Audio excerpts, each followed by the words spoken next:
There we go.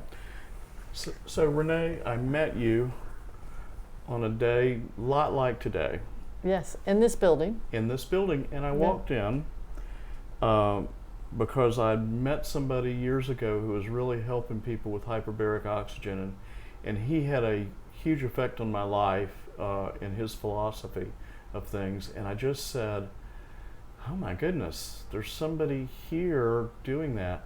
And I walked in, and I felt like I'd known you for all my life. I could feel how you worked with your clients, what you did for them, and I just felt this is a person I've known all my life. It was And you walked really in saying, Dr. Renee, which is what everyone calls me. By the way, hi, I'm Dr. Renee Detke. I run Achieve It Naturally Hyperbarics. And this is Dan Putman, a pain specialist. Welcome to our very first podcast. Thanks for joining us. So anyway, how did you get involved? You know, what I feel, because I'm a person that feels a lot. So when I met you and I felt your being, there was something that I could feel that went a long way back. And tell me about how you first got interested in the field of natural health. So I have an aunt that's a naturopath. Thank you very much to her. And at 18, I thought, that sounds like a good path. And then sometime in my 20s, I was at a dinner with a group of friends and said, I want to get a doctorate in preventative medicine, was what I called it. They may not remember that, but I do. Mm-hmm. And I thought, I've put it out there, now I have to do it. Mm. Well, I didn't actually finish school until I was in my 40s, because beginning at 20 years old, and my last child was born around 36, I was busy being a single parent for a while and a mother of 4 for a while, and just life was busy. And as they got into school, then I started getting more and more education and helping more and more people, and here I am 20-some years later. You know, for a lot of moms, the simple thing like a child's earache or something like that, all of a sudden sends them on what I call the Earth Mother route. You know, if I go into the health food store, I see all these moms and they want to do something natural for their kids. Did being a mom have an effect on you and how you started to look at things? Of course. And with my first child, I was very naive. I was very young. Mm-hmm. You know, I didn't realize some of the dangers. And, 40 years ago, they weren't quite as dangerous as the vaccines now. Mm. And with my fourth child, my health was not good, mine personally. And so her health was not as good because the microbiome that I passed down both during pregnancy, through the birth canal, and breastfeeding wasn't as healthy as it could have been. And did you know that then? No. So tell me about the microbiome and what you have liked to have passed on but wasn't able to. So when you are pregnant, everything in your microbiome affects your child. Mm-hmm. It affects you, it affects the way you think, it affects your health, it affects your immune system. And so definitely it affects someone else growing inside of you, completely dependent on your body. And then a baby that is born through the vaginal canal starts with a better microbiome all over their face and skin and down their throat than someone that's born via C-section. And now there's even a few places, hospitals, particularly around universities, where they will swab the mother's vaginal canal for cesarean section children and smear it all over them just for that same effect. But then also breastfeeding, all the healthy antibodies and immune fighting things you have will go on and help the immune system of that baby. So the reason a mother and child are together that whole first year or two when they're breastfeeding is because anything the baby's exposed to, the mother needs to be exposed to. So her body can figure out how to fight it off and teach the baby's immune system through the breast milk. Wow. And how much do you think the immune system plays as we get into our 60s, 70s, 80s, what do you see, because you're a doctor of natural health, what do you see in your practice with patients? Well, most of us at some point in our life have abused our bodies. And even people that haven't, by the time we reach our 50s, most of us, even our 40s, some of us, are starting to realize our weaknesses. You know, whether it's a genetic weakness or it's something that your lifestyle that you've done day to day or not done day to day is beginning to show a symptom. You know, and just because you're symptom free doesn't mean you're healthy. It just means you don't have any symptoms yet. So, and as you age, you know, it's a whole different system. You're dealing with things that are beginning to wear out or are worn out. You know, in this day and age, we have access to stem cells and increasing our own stem cell production and, you know, reproducing more stem cells than we used to. So our ability to anti-age is so much better even than it was 20 years ago. I mean, we have biohackers that, what do? They're just hacking the body. So, and that's all they do.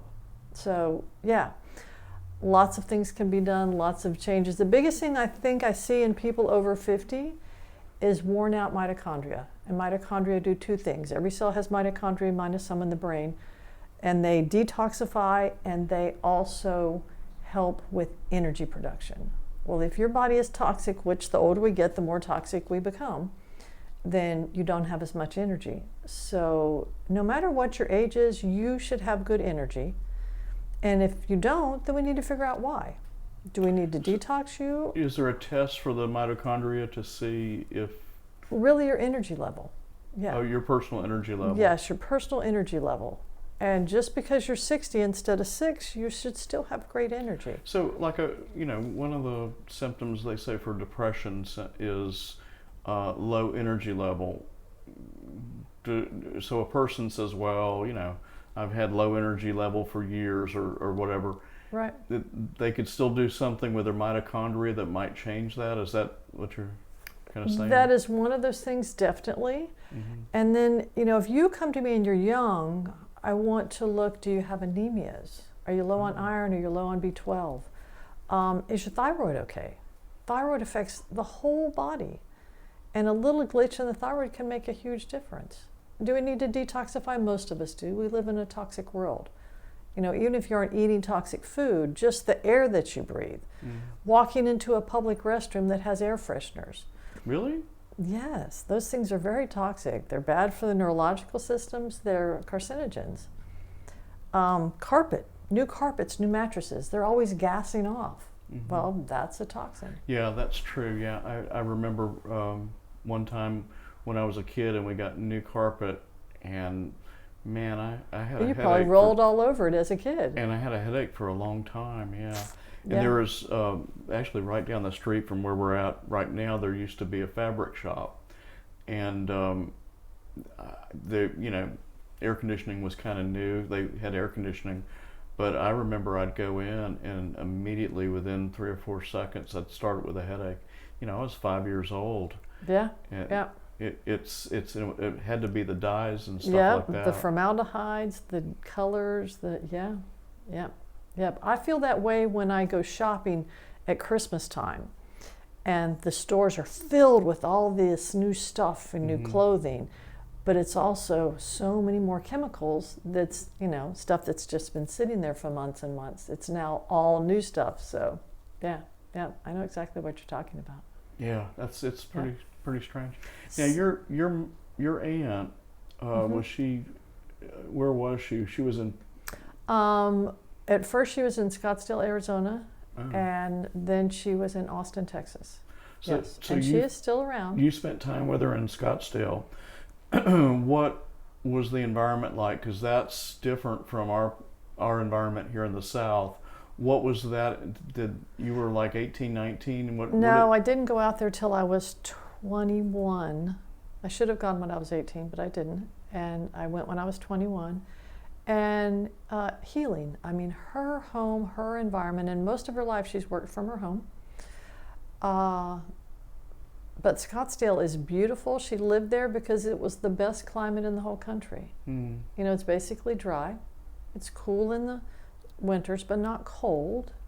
And it gets warm in the summertime, but not quite like here. Yeah. It doesn't have the humidity The humidity. Yeah. that just takes us down. Yeah. And makes our hair frizz. So. I remember when I was a kid that physicians would often say to people, well, you may need to move to a drier climate when they had allergies. And the funny thing is now there is this other thought that say, well, maybe your problem is you're too dried out because of air conditioning and things like that, and maybe you need more humidity. Yeah, well, especially when you think of in the winter. It's dry outside, and then we run heat on the inside, so we're dry. And Floridians, we're used to plenty of humidity. So eventually, what I saw, the sign outside, hyperbaric oxygen, achieve it naturally. I'd had a profound experience, and I'll share that with you. When I first became a therapist, I decided I would go learn from anybody that was solving problems. And so there was a physician that had a great reputation, and he was kind of like an Edison type personality. It just, he would just look at somebody and go down this direction and then say this and that, and he was just very unusual, but he was getting great results. Yeah, but he could think outside the box, still does. Yeah, it was an outside the box thinker. So what happened was one day he would take me in with his clients, and I spent a lot of Monday afternoons with him for a few months, and he would say, okay, now what would you do? And I said, well, I'm not a doctor, you're the doctor. And he said, no, but I still want to know what you saw and what you felt. Yeah. And so we did this, and then we'd go back in, and he'd offer this means of working with them and on this problem. Sometimes prescriptions, sometimes procedures, but then we'd come out and say, now why did I do that? And so it's really funny. I got to see inside his brain why he was doing what he was doing. And so one day I said, hey, you've got all these hyperbaric chambers, and he had a huge one that you would walk in, had 6 people in it. And I said, tell me about that. And he said, it's better for you to go over and sit in the waiting room and just talk to people. So I did, and there's people that were coming from Atlanta and people that were coming from Miami and Tampa. And, this was probably 1995 or 6, something like that. Yeah. And there was somebody that he woke up out of a coma. They brought the person over on a stretcher. And rolled him in. I was just hearing from the people themselves, and I went back to him, I said, wow, and he says, yeah, I can't say anything to top what they've told you. He says, Yeah, exactly. He says, it doesn't always happen, but it happens a lot. And so so when I come by and I saw your sign, I said, oh, I got to see this person. And so tell me how you first got interested in hyperbaric oxygen and the power of working with it. Well, I went to Amen Clinic. Mm-hmm. I was, in my late to mid 50s, concerned about my memory. And I have a group of children that are highly intelligent, as well as my husband, who thinks on his feet, never had a brain injury. And he's, a very fast talker and fast thinker. And I went to Amen Clinic concerned about my memory. And they did a full scan on my brain and watched it through a SPECT scan, nuclear dye running through me, and looked at the functions. And they said, well, your memory centers of your brain work fine, but your ADD is so bad that you can't focus well enough to remember things. I went, oh yeah, I've lived with that my whole life. And you learn to compensate. And so from there, they tried me on a bunch of different herbs, most of which I tried before, didn't seem to have a big effect. Then they wanted to try me on some drugs, Adderall in particular, and I just wasn't willing to go there because I've seen long-term what that can do to the brain. And then they said, well, your next step is hyperbarics. And I had a friend that had one, and went and tried it several times. Well, then when I tried hyperbaric pressure with oxygen 4 days in a row out at a training class in Arizona with Dr. Borson, who we will have on the podcast eventually, I went, wow, this is why people love hyperbarics. That was the magic point. Okay, but what did you feel? What did it feel like to you? My very first section, without added oxygen, it lifted the brain fog.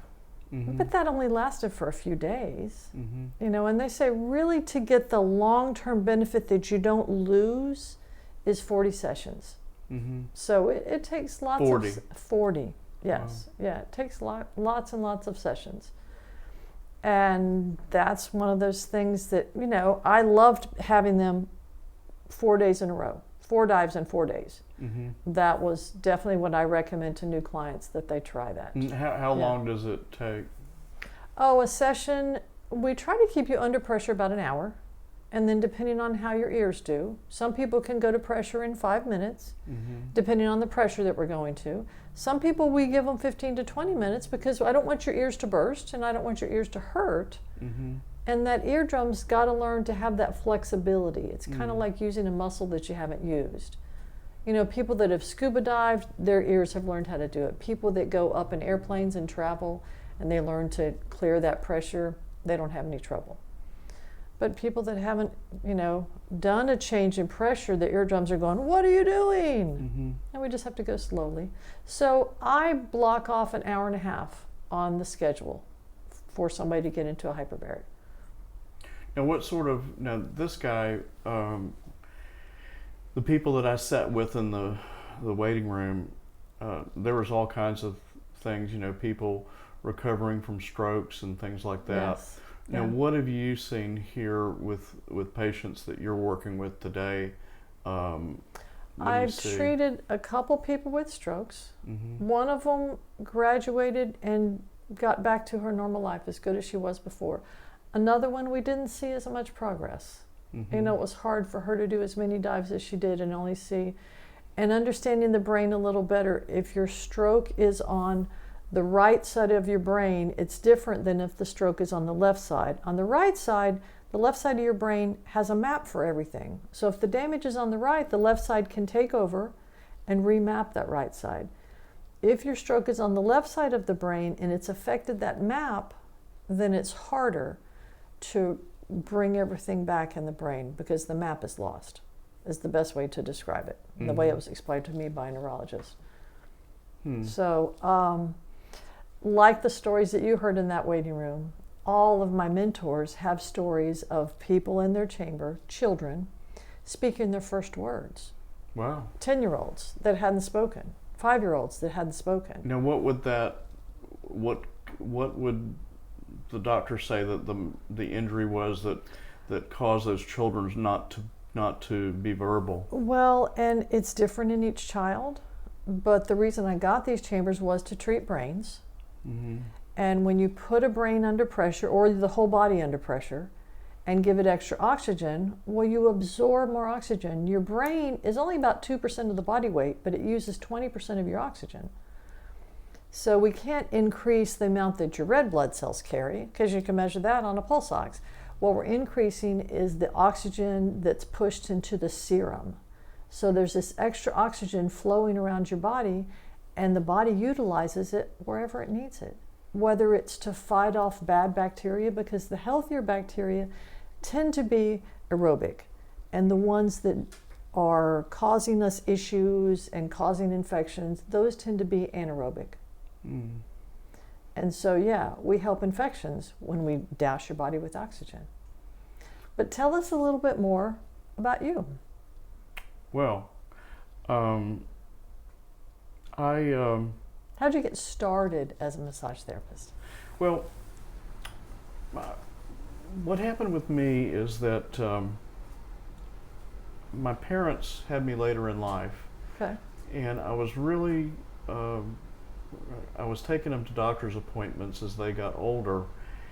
And it surprised me that there was this gap between what our physicians could do and then quality of life issues. And it's not that our physicians and men and women that are trained by our society to take care of us medically are lacking anything. It's just that what the system is sort of designed to do is to fix you when you're broken. and try to find ways not to let you break. But I remember the doctor said to my dad, he was asking about a knee problem that he had, and the doctor said, well, what do you expect? You're getting older. And I was at the time working for a company that was connected with Federal Express over in the United Kingdom, and I just said, man, you know, we'll rent a helicopter or a plane or something if a part for an oil field pumping agent needs to be sent up to the North Sea from where we were at, we would go to extraordinary lengths to get something next day delivered. And this guy, I can't imagine if he would ask the same question of his doctor when he got older, if it would be an acceptable answer for him. So that set me on the path to researching and try to understand what else out there was available. So I had an opportunity. I was involved in the martial arts, and I was very fascinated with this idea that there's certain pressure points that can knock people out or do things like that. And it was based upon the ancient Chinese and Japanese. And as I studied it more, I thought I'd like to see how this can be helpful in medicine.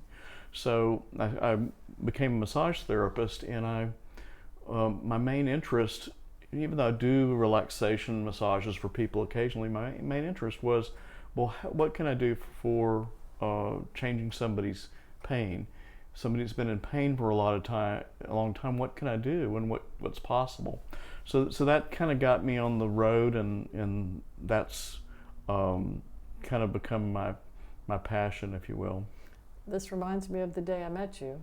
Yeah. And you walked into my office and we talked, and I asked you what you did, and you said you were a therapist. I don't know if it was a psych therapist, a massage therapist, a physical therapist. And you looked at me and you said, does your shoulder hurt? And I was like, yeah, because that's where all my stress, my tension goes, is into my shoulder. And my left shoulder and neck were bothering me. And you grabbed my right hand and hit the right pressure point, and my shoulder went, ah. Yeah. And so, yeah, that was definitely intriguing. And I liked your story about, you know, being in martial arts, being in massage therapy, but pulling the two together, which to me is very much like acupuncture points. Well, yeah, they're the points. I don't use needles. In fact, I don't like needles used on me, although I've got some great acupuncturists that I go to when there's something going on with me. Yeah, you know, it's very interesting. That particular system that I use, I call it the 5-second system. And I learned this from a friend of mine who is an acupuncturist, and we shared an office together since 1996. And he had met this master as a teaching master, and he's now passed away, as my friend Trav has passed away. And what he was able to do in his office in Southern California, he, within 5 seconds, would put a needle in, and 95% of the people would feel 50% or 100% pain gone, right?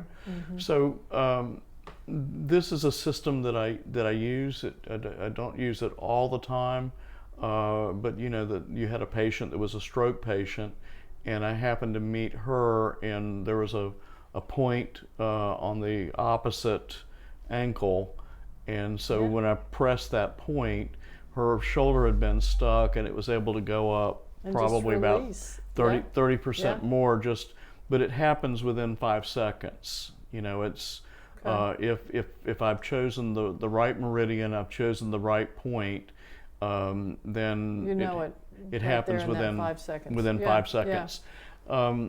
You know, I've got another guy came to the office a couple weeks ago, and he'd had back problems. He was a young guy, maybe 25, 28 years old, and his girlfriend worked at one of the major hospital groups around, and he'd been in for MRIs and X-rays and couldn't figure out why he had this numbness down his leg and this pain. And so there happened to be a point on the inside of his left elbow that affected the outside of his right leg. And so when I pressed on it, he looked at me, really surprised, and he says, "Oh, it's gone." And so I had him press on it, and then he walked around the office for a minute, and it was gone. Now, I did other therapy on him after that, but sometimes, every once in a while, there's one time it works all the way, and you never know. The master from Southern California says, well, generally, people need to come back once or twice a week for several weeks, but he says, make sure you don't put in somebody's mind that they need to do that. Maybe one time fixes it. And in this guy's situation, one time did fix. I followed him for the last little bit. Yeah. So you just never know. The other system I've used is something from it's very observable. It's from a physician by the name of Janet Travell, and Dr. Travell did research on every muscle in the body. So she injected well people, these were college kids, and she would inject a muscle, and then she would take a large group of them, and then they would draw out where the pain was individually, so that they couldn't look on anybody else's paper, and this is what. So there was a very objective way of knowing where somebody's pain is based upon Travell's pain pattern charts. Oh, amazing. And the pain pattern chart works kind of as a graph. So in other words, there is a dot of red where some of the people felt it, and where all of the people felt it, it's solid red. Now here's the thing, 80% of the time, the pain is not where the problem is, 80% of the time.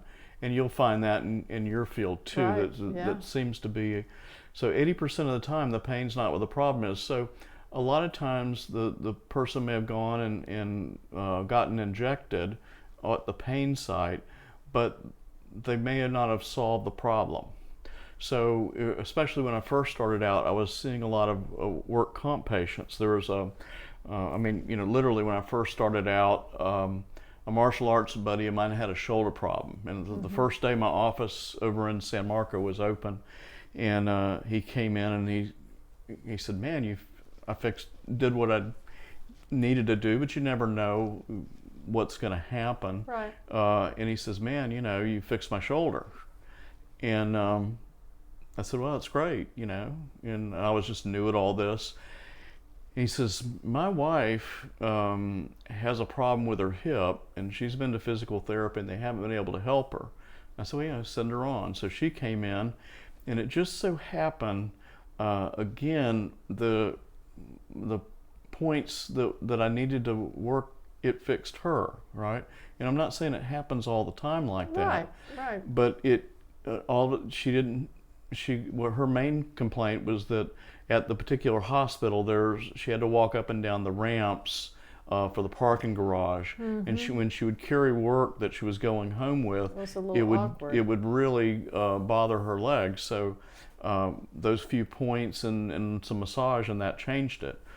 So she said, well, there is a person that is in charge of our employee health, and her mom is having a problem feeding herself because something is frozen in her arm. I said, well, what did the PTs say? Because I'm new at this, I'd owned businesses before, I'd run businesses before, but I'm very new at this sort of thing, and so I always used to say, well, go to the people, figure out what the people have been working on, and maybe you can improve on it. So the PTs, she says, well, they can't seem to do anything. So this lady brought her mom in, and it was right here, and it took about an hour session, and I could get her fingers to her lips. I was doing something called myofascial release. Right. And so she could get her, and that made it so that she could feed herself and she could care for herself. So, those first three people that came to my office. Yeah. So I got a call from her a few days later, and she said, Dan, our hospital group, we have a number of people when they go through physical therapy that, there's some doctors or support staff, they're nurses, and we don't know what to do with them. So could you see them? And so for many years, that particular hospital sent me workers' comp folks that the patient just wasn't fitting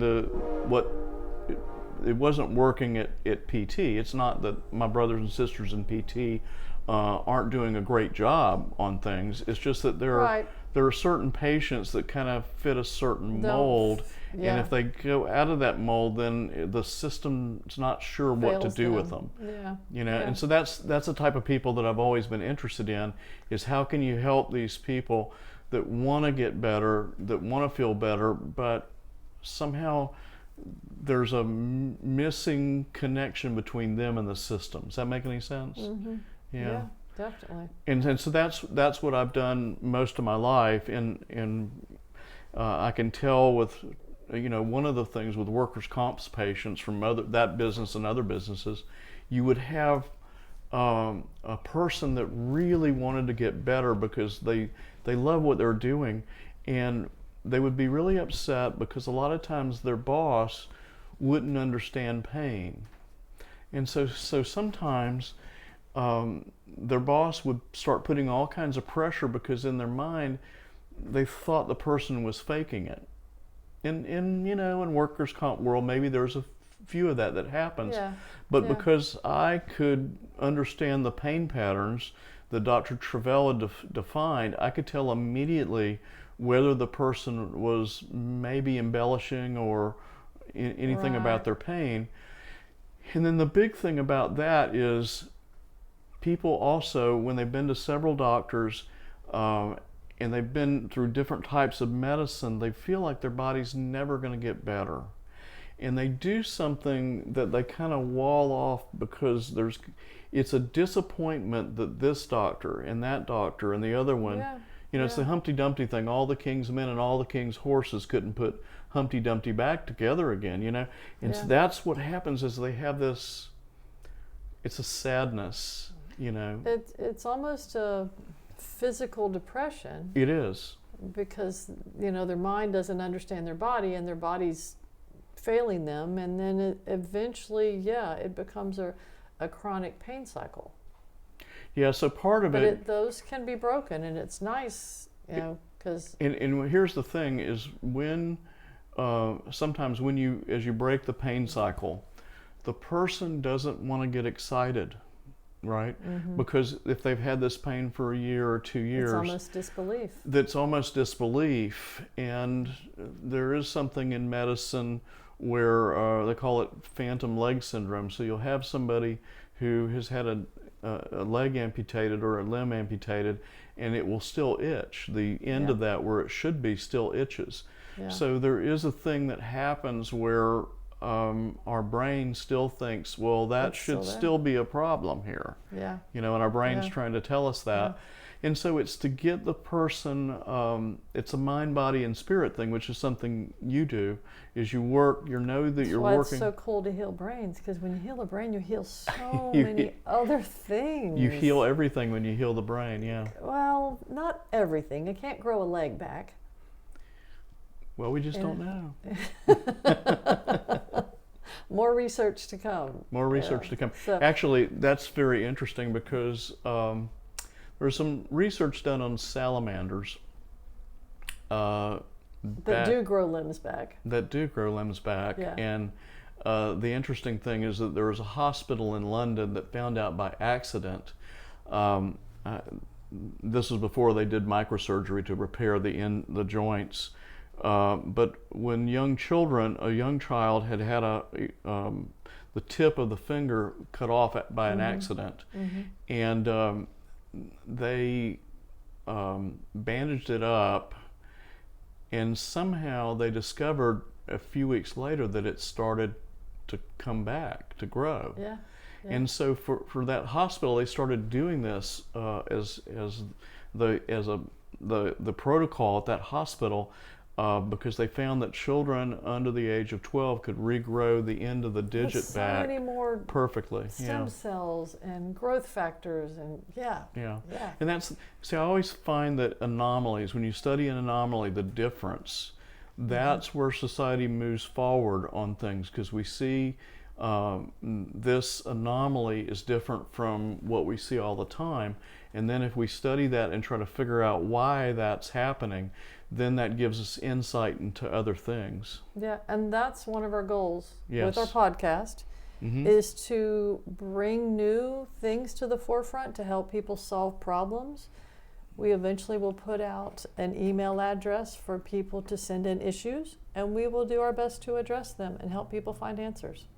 Yeah, you see, I'm sort of semi-retired now. I will only see a couple people a day, maybe three, of cases that interest me.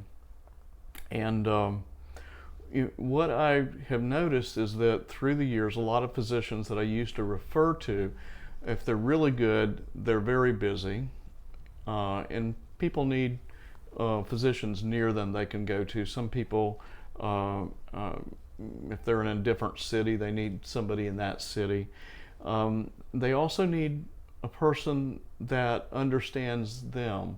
So you might have a personality type where a physician is maybe perfect for me, but there can be a personality type that physician is just not going to gel with this person, and there's another personality type that's perfect for them, and so that's part of the important thing to me as far as getting people connected, so that they can communicate to somebody who thinks the way they think but still has all the skills and resources.